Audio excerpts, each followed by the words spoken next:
ನಮಸ್ಕಾರ ವೀಕ್ಷಕರೇ, V motive ಚಾನೆಲ್ಗೆ ತಮಗೆಲ್ಲರಿಗೂ ಕೂಡ ಸ್ವಾಗತ. ಸ್ನೇಹಿತರೆ, ನಾವು ಜೀವನದಲ್ಲಿ ಎಂತೆಂಥ ಸಂದಿಗ್ಧ ಪರಿಸ್ಥಿತಿಯಲ್ಲಿ ಸಿಕ್ಕಾಕೊಳ್ತೀವಿ ಅಂದರೆ ನಮಗೆ ದಿಕ್ಕೇ ತೋಚದಂತಾಗ್ಬಿಡುತ್ತೆ. ಅಯ್ಯೋ, ಇನ್ನು ಮುಂದೆ ಏನು ಮಾಡೋದಪ್ಪ, ಹೇಗೆ ಇದರಿಂದ ತಪ್ಪಿಸ್ಕೊಳ್ಳೋದು ಅಥವಾ ಪಾರಾಗೋದು, ಇಲ್ಲಿಗೆ ನಮ್ಮ ಜೀವನ ಮುಗಿಯುತ್ತಾ ಅನ್ನೋವಷ್ಟರ ಮಟ್ಟಿಗೆ ನಾವು ಕುಸಿದು ಹೋಗಿಬಿಟ್ಟಿರ್ತೀವಿ.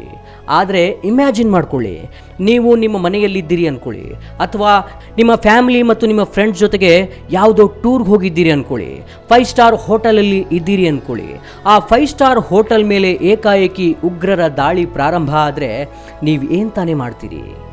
ಒಂದು ಕಡೆ ನಿಮ್ಮ ಕುಟುಂಬಸ್ಥರು, ಇನ್ನೊಂದು ಕಡೆ ನಿಮ್ಮ ಫ್ರೆಂಡ್ಸ್, ಇನ್ನೊಂದು ಕಡೆ ಉಗ್ರರಿಂದ ದಾಳಿ. ಆ ಕ್ಷಣದಲ್ಲಿ ನೀವು ಏನು ಮಾಡ್ತೀರಿ ಅನ್ನೋದನ್ನು ನಿಮ್ಮ ಆತ್ಮವನ್ನು ಕೇಳ್ಕೊಳ್ಳಿ.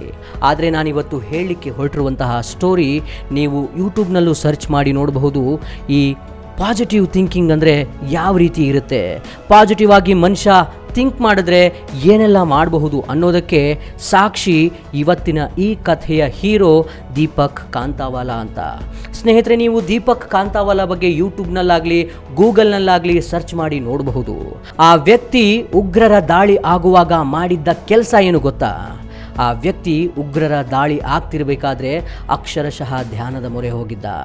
ಆ ಉಗ್ರರ ದಾಳಿಯಿಂದ ತಾನಷ್ಟೇ ತಪ್ಪಿಸ್ಕೊಳ್ಬೇಕು ಅಂತಲ್ಲ, ಬದಲಾಗಿ ಆತನೊಂದಿಗೆ ಇದ್ದ 150 ಜನರನ್ನ ಆತ ಉಗ್ರರ ದಾಳಿಯಿಂದ ಕಾಪಾಡಿದ್ದು ಧ್ಯಾನದ ಮೂಲಕ. ಸ್ನೇಹಿತರೆ, ದೀಪಕ್ ಕಾಂತಾವಾಲಾನ ಈ ಕಥೆಯನ್ನ ನಿಮಗೆ ಹೇಳ್ತಾ ಹೋಗ್ತೀನಿ, ನಿಮ್ಮ ಮೈ ಝುಮ್ ಅನ್ನತ್ತೆ. ಆ ರೀತಿಯಾದಂತಹ ಕಥೆ ಈ ದೀಪಕ್ ಕಾಂತಾವಾಲಾನದ್ದು. ಸ್ನೇಹಿತರೆ, ನಾನು ಮೊದಲೇ ಹೇಳಿದಾಗೆ ಇದು ಸಾಮಾನ್ಯನೊಬ್ಬನ ಅಪ್ರತಿಮ ಸಾಹಸದ ಕಥೆ. ಸೋಲು ಕಣ್ಣೆದುರೇ ಇದೆ, ಸಾವು ಕಣ್ಣೆದುರೇ ಇದೆ ಎಂದು ಗೊತ್ತಾದ ನಂತರವೂ ಪಾಸಿಟಿವ್ ಆಗಿ ಯೋಚಿಸಿದರೆ ಗೆಲುವು ನಮ್ಮ ಕೈ ಹಿಡಿಯುತ್ತೆ ಎಂಬುದಕ್ಕೆ ಸಾಕ್ಷಿಯಾಗುತ್ತೆ ಈ ಕಥೆ. ಸಾವಿನ ಭಯ ದೊಡ್ಡ ಸಾಹಸವನ್ನೇ ಮಾಡಿಸಿಬಿಡುತ್ತೆ ಎನ್ನುವುದಕ್ಕೆ ಕನ್ನಡಿ ಹಿಡಿಯುವಂಥ ಈ ಕಥೆಯನ್ನು ನೀವು ಕೇಳ್ತಾ ಹೋಗಿ. ರಾಮ್ ಗೋಪಾಲ್ ವರ್ಮನ ಸಿನಿಮಾಗಳ ರೋಮಾಂಚನವನ್ನು ಮೀರಿಸುತ್ತೆ ಈ ರೋಮಾಂಚಕ ಕಥೆ. ಈ ಕಥೆಯ ಹೀರೋ ನಾನು ಆಗಲೇ ಹೇಳಿದ ಹಾಗೆ ದೀಪಕ್ ಕಾಂತಾವಾಲಾ ಅಂತ. ಈತ ಗುಜರಾತ್ ಮೂಲದ ಅನಿವಾಸಿ ಭಾರತೀಯ. ನಾನು ಲಕ್ಷಾಧಿಪತಿ ಎಂದು ಬಿಡೆ ಇಲ್ಲದೆ ಹೇಳಿಕೊಳ್ಳುವ ದೀಪಕ್ ಇಂಗ್ಲೆಂಡಿನಲ್ಲಿ ಬಿಸ್ನೆಸ್ ಮ್ಯಾನ್. 2008 ನವೆಂಬರ್ 26ರಂದು ಮುಂಬೈನ ತಾಜ್ ಹೋಟೆಲ್ಗೆ ಯಮದೂತರಂತೆ ನುಗ್ಗಿ ಬಂದ ಪಾಕಿಸ್ತಾನದ ಉಗ್ರರು ಯದ್ವಾ ತದ್ವಾ ಗುಂಡು ಹಾರಿಸಿ ಅಮಾಯಕರನ್ನ ಕೊಂದು ಹಾಕಿದ್ರಲ್ಲ, ಆ ಸಂದರ್ಭದಲ್ಲಿ ಈ ದೀಪಕ್ ಕಾಂತಾವಾಲಾ 60 ವರ್ಷದ ತನ್ನ ವೃದ್ಧ ತಂದೆಯೊಂದಿಗೆ ಅದೇ ಹೋಟೆಲ್ನಲ್ಲಿದ್ದರು. ಉಗ್ರರ ಆಟಾಟೋಪ ಕಣ್ಣಾರೆ ಕಂಡ ತಮ್ಮಿಂದ ಕೇವಲ 10 ಮೀಟರ್ ದೂರದ ಇನ್ನೊಂದು ರೂಮ್ನಲ್ಲಿದ್ದ ಉಗ್ರರು ಯಾವ ಸಂದರ್ಭದಲ್ಲಾದರೂ ನುಗ್ಗಿ ಬಂದು ಗುಂಡು ಹಾರಿಸಬಹುದು, ಯಾವ ಕ್ಷಣದಲ್ಲಾದರೂ ಕೂಡ ತಮ್ಮ ಪ್ರಾಣ ಪಕ್ಷಿ ಹೋಗಬಹುದು ಎಂದು ಉಗ್ರರ ದಾಳಿ ಶುರುವಾದ ಕೆಲವೇ ಕ್ಷಣಗಳಲ್ಲಿ ದೀಪಕ್ಗೆ ಅರ್ಥವಾಗಿ ಹೋಗಿತ್ತು. ಸಂತೋಷದ ಹೆಮ್ಮೆಯ ಸಂಗತಿ ಎಂದರೆ ಸಾವು ಕಣ್ಣೆದುರಿಗೆ ಇದೆ ಎಂದು ಅರ್ಥವಾದ ನಂತರ ಕೂಡ ದೀಪಕ್ ಕಾಂತಾವಾಲಾ ಧೈರ್ಯ ಕಳೆದುಕೊಳ್ಳಿಲ್ಲ. ಜೊತೆಗಿದ್ದ 150 ಮಂದಿಗಿಂತ ಮುಂಚಿತವಾಗಿಯೇ ಪರಿಸ್ಥಿತಿಯ ಸೂಕ್ಷ್ಮತೆಯನ್ನ ಆತ ಅರ್ಥ ಮಾಡಿಕೊಂಡ್ಬಿಟ್ರು. ಈ ಕ್ಷಣದ ಮಟ್ಟಿಗೆ ಇಲ್ಲಿರುವ 150 ಮಂದಿಯನ್ನ ನಾನು ಕಾಪಾಡಬೇಕು, ಅವರ ಪಾಲಿಗೆ ನಾನೇ ಲೀಡರ್ ಆಗಬೇಕು ಎಂದು ನಿರ್ಧರಿಸಿಬಿಟ್ರು. ನಂತರ ತಾವು ಉಳಿದುಕೊಂಡಿದ್ದ ತಾಜ್ ಹೋಟೆಲಿನ ಮೊದಲ ಮಹಡಿಯ ರೂಮ್ನಲ್ಲಿದ್ದ ಅಷ್ಟು ಕರ್ಟನ್ಗಳನ್ನು ಬಿಚ್ಚಿಕೊಂಡು ಅವುಗಳನ್ನು ಒಂದಕ್ಕೊಂದು ಗಂಟು ಹಾಕಿ ಹಗ್ಗದಂತೆ ಮಾಡಿಬಿಟ್ರು. ನಂತರ ಅದೇ ರೂಮ್ನ ಕಿಟಕಿಯೊಂದನ್ನು ಒಡೆದು ಹಾಕಿ ಕರ್ಟನ್ ಕಮ್ ಹಗ್ಗವನ್ನ ಕಿಟಕಿಯಿಂದ ಇಳಿಸಿಬಿಟ್ರು. ಕರ್ಟನ್ ಹಿಡಿದುಕೊಂಡು ಸಿನಿಮಾದ ಹೀರೋಗಳ ಥರಾನೇ ಇಳಿದು 25 ಅಡಿ ಕೆಳಗಿರುವ ನೆಲ ತಲುಪಿಸಿಕೊಳ್ಳಿ, ಬದುಕಬೇಕು ಅನ್ನುವುದಾದರೆ ಉಳಿದಿರುವುದು ಇದೊಂದೇ ದಾರಿ ಎಂದು ಘೋಷಿಸಿಬಿಟ್ರು. ಅಷ್ಟೇ ಅಲ್ಲ, ಮೊದಲಿಗೆ ತನ್ನ ವೃದ್ಧ ತಂದೆಯನ್ನೇ ಕೆಳಗಿಳಿಸಿಬಿಟ್ರು. ಮಗನ ಸಾಹಸದ ಪರೀಕ್ಷೆಗೆ ಅಪ್ಪನೇ ಮೊದಲ ಬಲಿಪಶು. ಇಮ್ಯಾಜಿನ್ ಮಾಡ್ಕೊಳ್ಳಿ. ಆ ಮೂಲಕ ಜೊತೆಗಿದ್ದ ಎಲ್ಲರಿಗೂ ಧೈರ್ಯವಾಗಿ ಕೆಳಗಿಳಿಯಬಹುದು ಎಂದು ತೋರಿಸಿಕೊಟ್ರು. ಕಡೆಗೆ ಎಲ್ಲ 150 ಮಂದಿಯ ಪ್ರಾಣ ಉಳಿಸಿಬಿಟ್ರು. ಇಂಥದ್ದೊಂದು ಸಾಹಸಕ್ಕೆ ದೀಪಕ್ ಕೈ ಹಾಕಿದ್ದು ಹೇಗೆ, ಅವರಿಗೆ ಇದೆಲ್ಲವೂ ಹೇಗೆ ಸಾಧ್ಯ ಆಯಿತು ಅನ್ನೋದನ್ನ ಅವರು ಸಂದರ್ಶನವೊಂದರಲ್ಲಿ ಹೇಳ್ಕೊಂಡಿದ್ದಾರೆ. ಅವರು ಹೇಳಿಕೊಂಡಿರುವಂತಹ ಸಂದರ್ಶನವನ್ನ ನಾನು ನಿಮಗೆ ಹೇಳ್ತಾ ಹೋಗ್ತೀನಿ. ಇಲ್ಲಿ ಧ್ವನಿ ಮಾತ್ರ ನನ್ನದಿರುತ್ತೆ. ನನ್ನ ತಂದೆಯ ಹೆಸರು ವಿನಯ್. ಅವರು ಗುಜರಾತ್ನಲ್ಲಿ ಸರ್ಕಾರಿ ನೌಕರರಾಗಿದ್ದರು. 2 ವರ್ಷದ ಹಿಂದೆಯಷ್ಟೇ ಅವರಿಗೆ ನಿವೃತ್ತಿಯಾಗಿತ್ತು. ನಮಗೋಸ್ಕರ ದಶಕಗಳ ಕಾಲ ದುಡಿದಿರಲ್ಲ ಅಪ್ಪ. ಆ ಕಾರಣಕ್ಕೆ ಅವರನ್ನ ಅಭಿನಂದಿಸುವ ಅದೇ ನೆಪದಲ್ಲಿ ಗೆಳೆಯರು ಬಂಧುಗಳಿಗೆ ಒಂದು ಪಾರ್ಟಿ ಕೊಡುವ ಮಹದಾಸೆ ನನಗಿತ್ತು. ಬಂಧುಗಳೆಲ್ಲ ಹೊಟ್ಟೆಪಾಡಿನ ನೆಪದಲ್ಲಿ ಮುಂಬೈ ಸುತ್ತಮುತ್ತಲೇ ಉಳಿದುಕೊಂಡಿದ್ರು. ಆ ಕಾರಣಕ್ಕೆ ತಾಜ್ ಹೋಟೆಲ್ನಲ್ಲಿ ಪಾರ್ಟಿ ಇಟ್ಕೊಂಡಿದ್ದೆ. 2028 ನವೆಂಬರ್ 25ರಂದು ಅದ್ದೂರಿಯಾಗಿ ಪಾರ್ಟಿ ನಡೆಸಿದ್ದೂ ಆಯಿತು. ಮರುದಿನ ಅಂದರೆ ನವೆಂಬರ್ 26ರಂದು ನಾನು ಇಂಗ್ಲೆಂಡಿಗೆ ಹೋಗುವುದಿತ್ತು. ಒಂದು ದಿನ ಇದೇ ಹೋಟೆಲ್ನಲ್ಲಿ ಇದ್ದುಕೊಂಡು ಬಿಡೋಣ, ನಂತರ ನಮ್ಮ ಹಾದಿ ಹಿಡಿಯೋಣ ಅಂದೆ. ಅದಕ್ಕೆ ಅಪ್ಪ ಒಪ್ಪಿಕೊಂಡ್ರು. ನೋಡುತ್ತಲೇ ಸಮಯ ಕಳೆದು ಹೋಯಿತು. ತಾಜ್ ಹೋಟೆಲ್ನಿಂದ ಸೀದಾ ಮುಂಬಯಿಯ ಇಂಟರ್ನ್ಯಾಷನಲ್ ಏರ್ಪೋರ್ಟ್ ತಲುಪಿಕೊಂಡು ಅಲ್ಲಿಂದ ಇಂಗ್ಲೆಂಡ್ಗೆ ಹೋಗಲು ನಾನು ಸಿದ್ಧವಾದೆ. ನಮ್ಮ ಲಗೇಜನ್ನು ರೂಮ್ ಬಾಯ್ ಎತ್ತಿಕೊಂಡು ಹೋದ. ಆದರೆ ನಾನು ಹೊರಟು ನಿಂತ ಕ್ಷಣಕ್ಕೆ ನನ್ನ ಎಡಗನ್ನು ಒಂದೇ ಸಮನೆ ಬಡಿದುಕೊಳ್ಳಲಾರಂಭಿಸಿತು. ನಾನು ಬಿಸ್ನೆಸ್ ಮನ್ ನೋಡಿ, ಅದೇ ಕಾರಣಕ್ಕಾಗಿ ಶಕುನವನ್ನ ಒಂದಿಷ್ಟು ಜಾಸ್ತಿಯೇ ನಂಬ್ತೀನಿ. ಎಡಗನ್ನು ಹೊಡ್ಕೊಳ್ತಾ ಇದೆ ಅಂದರೆ ಅದು ಅಪಶಕುನ. ಹಾಗಾಗಿ ಅರ್ಧ ಗಂಟೆಯ ನಂತರ ಹೊರಡೋಣ ಎಂದು ನಿರ್ಧರಿಸಿ ಮೊದಲ ಮಹಡಿಯ ರೂಮ್ನಲ್ಲೇ ಉಳಿದೆ. 5-6 ನಿಮಿಷದ ನಂತರ ಬೇಜಾರಾಗಿ ಸುಮ್ಮನೆ ತಿರುಗಾಡಲು ಲಾಂಜ್ಗೆ ಬಂದೆ. 4 ಹೆಜ್ಜೆ ಇಟ್ಟಿದ್ದೆನೋ ಇಲ್ಲವೋ ಇದ್ದಕ್ಕಿದ್ದಂತೆ ಕೆಳಗೆ ಗುಂಡಿನ ಸದ್ದು ಕೇಳ್ತು. ಗಾಬರಿ ಕುತೂಹಲದಿಂದ ಬಗ್ಗಿ ನೋಡಿದೆ. ಕಪ್ಪು ಡ್ರೆಸ್ನಲ್ಲಿ ಇಬ್ಬರು ಯದ್ವಾ ತದ್ವಾ ಗುಂಡು ಹಾರಿಸ್ತಿದ್ರು. ಮುಂಬೈ ಅಂಡರ್ವರ್ಲ್ಡ್ ಬಗ್ಗೆ ಮತ್ತು ಅಲ್ಲಿನ ಅಕ್ರಮಗಳ ಬಗ್ಗೆ ನಾನು ಮೊದಲೇ ಕೇಳಿದ್ದೆ. ಅದೇ ಕಾರಣದಿಂದ ಇದು ಗ್ಯಾಂಗ್ ವಾರ್ ಇರಬಹುದು ಅಂದ್ಕೊಂಡೆ. ಆದರೆ ಮುಂದಿನ 1-2 ನಿಮಿಷಗಳಲ್ಲಿ ಚೀರಾಟ ಹಾಗೂ ಗ್ರೆನೇಡ್ ಸಿಡಿದ ಸದ್ದು, ಮೇಲಿಂದ ಮೇಲೆ ಗುಂಡು ಹಾರುತ್ತಲೇ ಇರುವ ಸದ್ದು ಕೇಳಿದಾಗ ಇದು ಉಗ್ರರ ದಾಳಿ ಎಂದು ಅರ್ಥವಾಗಿ ಹೋಯಿತು. ಈ ವೇಳೆಗೆ ಗುಂಡು ಹಾರಿಸಿದ ಸದ್ದು ಕೇಳಿ ಗಾಬರಿಗೊಂಡ ಅಕ್ಕಪಕ್ಕದ ರೂಮ್ಗಳಲ್ಲಿದ್ದ 150 ಮಂದಿ ದಡಬಡಿಸಿ ಬಂದರು. ಮುಂದಿನ ಕೆಲವೇ ನಿಮಿಷಗಳಲ್ಲಿ ಏನಾಗಿದೆ ಎಂದು ಎಲ್ಲರಿಗೂ ಅರ್ಥವಾಗಿ ಹೋಯಿತು. ಮರುಕ್ಷಣವೇ ಕೆಲವರು ಬಿಕ್ಕಳಿಸಿ ಅಳತೊಡಗಿದ್ರು, ಕೆಲವರು ಹೆಲ್ಪ್ ಹೆಲ್ಪ್ ಎಂದು ಚೀರತೊಡಗಿದ್ರು. ಆ ವೇಳೆ ಉಗ್ರರು ಒಂದೊಂದೇ ರೂಮ್ಗೆ ನುಗ್ಗಿ ಅಲ್ಲಿದ್ದವರ ಮೇಲೆ ಗುಂಡು ಹಾರಿಸುತ್ತಿರುವುದು ನಮಗೆ ಕಾಣಿಸ್ತು. ಆಗ ಶುರುವಾಗಿದ್ದೇ ಜೀವಭಯ. ನಾನಾದರೂ ಹಾಗೇಕೆ ಮಾಡಿದನೋ ಕಾಣೆ. ತಕ್ಷಣವೇ ಎಲ್ಲ 150 ಮಂದಿಯನ್ನ ತಬ್ಬಿಕೊಂಡು ಪಕ್ಕದಲ್ಲಿದ್ದ ಮಿನಿ ಪಾರ್ಟಿ ಹಾಲ್ ತಲುಪಿಕೊಂಡೆ. ರೂಮ್ಗಳಿಗೆ ಹೋಗುವುದೇ ಬೇಡ, ಸಾಯುವುದಿದ್ದರೆ ಎಲ್ಲರೂ ಒಟ್ಟಿಗೆ ಸಾಯೋಣ ಎಂದೆ. ಎಲ್ಲರೂ ಅದಕ್ಕೆ ಒಪ್ಪಿದರು. ಒಳಗಿನಿಂದ ಪಾರ್ಟಿ ಹಾಲ್ ಲಾಕ್ ಮಾಡಿದೆವು. ಉಗ್ರರಿಗೆ ಅನುಮಾನ ಬಾರದಿರಲೆಂದು ದೀಪ ಆರಿಸಿಬಿಟ್ಟೆವು.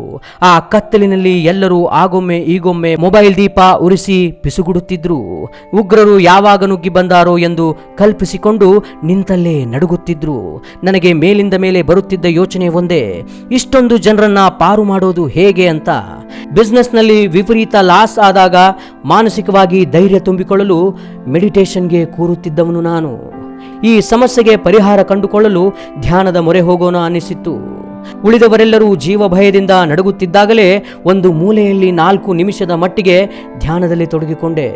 ಇದನ್ನ ನೀವು ದೈವಲೀಲೆ ಅಂತೀರೋ ಅಥವಾ ಮಿರಾಕಲ್ ಅಂತೀರೋ ಗೊತ್ತಿಲ್ಲ, ಆದರೆ ಧ್ಯಾನಕ್ಕೆ ಕೂತ ಮರುಕ್ಷಣವೇ ಈ ಸಾವಿನ ಮನೆಯಿಂದ ಪಾರಾಗುವುದು ಹೇಗೆಂದು ನನಗೆ ಐಡಿಯಾ ಬಂತು.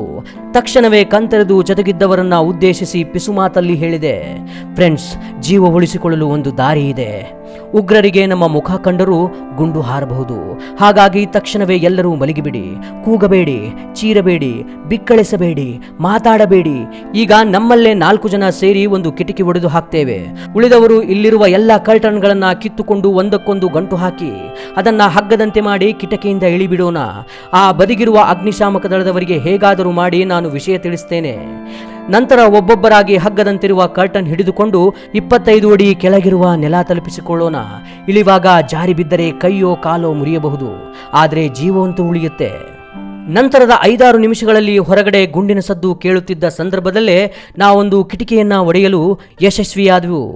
ಆ ವೇಳೆಗೆ 10-6 ಕರ್ಟನ್ಗಳನ್ನ ಗಂಟು ಹಾಕಿದ ಹಗ್ಗವು ರೆಡಿಯಾಗಿತ್ತು. ಮೊದಲು ವೃದ್ಧರು ಮತ್ತು ಮಹಿಳೆಯರನ್ನ ಇಳಿಸೋಣ, ಆಮೇಲೆ ಉಳಿದವರು ಅಂದೆ. ಅಷ್ಟರೊಳಗೆ ಹೋಟೆಲಿನೊಳಗಿದ್ದವರನ್ನು ರಕ್ಷಿಸಲು ಬಂದಿದ್ದ ಅಗ್ನಿಶಾಮಕ ದಳದ ಸಿಬ್ಬಂದಿಗೂ ಸಂಜ್ಞೆಯ ಮೂಲಕ ತನ್ನ ತಂತ್ರದ ಬಗ್ಗೆ ಹೇಳಿಕೊಂಡಿದ್ದೆ. ನಂತರ ಎಲ್ಲರೂ ಇಳಿಯಲಿಕ್ಕೆ ಪ್ರಯತ್ನಿಸಿ ಎಂದೆ. ಯಾರೊಬ್ಬರೂ ಮುಂದೆ ಬರಲಿಲ್ಲ.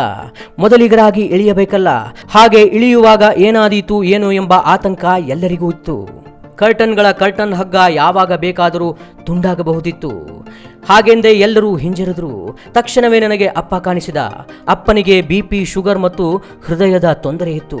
ಅದೆಲ್ಲ ಗೊತ್ತಿದ್ದು ಅಪ್ಪ ನೀನೇ ಮೊದಲು ಇಳಿ ಎಂದು ಬಿಟ್ಟೆ. ಉಗ್ರರಿಂದ ಗುಂಡೇಟು ತಿಂದು ಸಾಯುವ ಬದಲು ಹೀಗೆ ಸಾಯುವುದೇ ಮೇಲು ಅಂದುಬಿಟ್ಟೆ. 60 ವರ್ಷದ ಅಪ್ಪ ಎರಡನೇ ಮಾತೇ ಆಡಲಿಲ್ಲ. ಸರಿ ಎಂದವನೇ ಕಿಟಿಕಿಯ ಮೇಲೆ ಹತ್ತಿ ಕರ್ಟನ್ನ ಹಗ್ಗ ಹಿಡಿದುಕೊಂಡು ಸರಸರನೆ ಕೆಳಗಿಳಿಯತೊಡಗಿದ. ಈ ವೇಳೆಗೆ ಅಗ್ನಿಶಾಮಕದವರಿಗೂ ನಮ್ಮ ತಂತ್ರ ಅರ್ಥವಾಗಿತ್ತು. ಒಣಗಿರುವ ಕರ್ಟನ್ ಇಳಿಯುವವರ ಕೈಯಿಂದ ಜಾರದಿರಲಿ, ಅದು ಸ್ವಲ್ಪ ಒದ್ದೆಯಾಗಿ ಬಿಗಿ ಸಿಗಲಿ ಎಂಬ ಉದ್ದೇಶದಿಂದ ಅವರು ಕರ್ಟನ್ ಹಗ್ಗಕ್ಕೆ ನೀರು ನುಗ್ಗಿಸಿದ್ರು. ಫೈರ್ ಇಂಜಿನ್ನಿಂದ ದಿಢೀರನೆ ನೀರು ನುಗ್ಗಿ ಬಂದಾಗ ಅಪ್ಪ ಆ ಗಾಬರಿಯಲ್ಲೇ ಕೈ ಬಿಟ್ಟು ಬಿಟ್ಟ. ಅಷ್ಟೇ, ಆತ ಧವಾರಣೆ ಕೆಳಗೆ ಬಿದ್ದಿದ್ದು ನನಗೆ ಸ್ಪಷ್ಟವಾಗಿ ಕಾಣಿಸ್ತು. ಕೆಲವೇ ಸೆಕೆಂಡುಗಳಲ್ಲಿ ಧಪ್ ಎಂದು ಸೌಂಡ್ ಕೇಳಿಸಿತು. ಹೇಳಿ ಕೇಳಿ ಹಾರ್ಟ್ ಪೇಷಂಟ್. ಈಗ ಬಿದ್ದನಲ್ಲ, ಆ ಶಾಕ್ಗೆ ಆತನ ಜೀವ ಹೋಗಿರುತ್ತೆ ಅನ್ನಿಸಿತು. ಅಪ್ಪ ಎಂದು ಚೀರೋಣ ಎಂದುಕೊಂಡೆ. ಅಳುವುದಕ್ಕೆ ಅದು ಕಾಲವಲ್ಲ ಎಂದಿತು ಒಳಮನಸ್ಸು.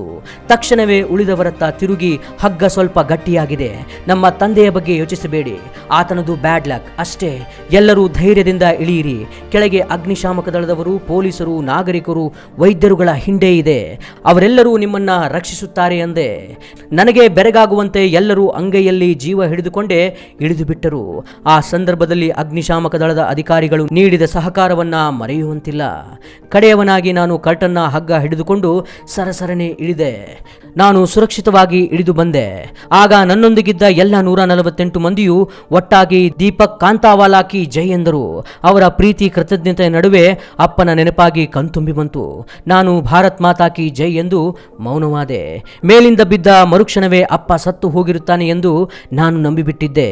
ಅದೇ ಕಾರಣಕ್ಕೆ 5-6 ಗಂಟೆಗಳ ಬಳಿಕ ಜತೆಗಿದ್ದ ಅಗ್ನಿಶಾಮಕ ದಳದ ಅಧಿಕಾರಿಗೆ ಮೊದಲಿಗೆ ಆಯ ತಪ್ಪಿ ಬಿದ್ದನಲ್ಲ, ಆತ ನನ್ನ ತಂದೆ, ಆತನ ಶವ ಎಲ್ಲಿದೆ ಎಂದು ಕೇಳಿದೆ.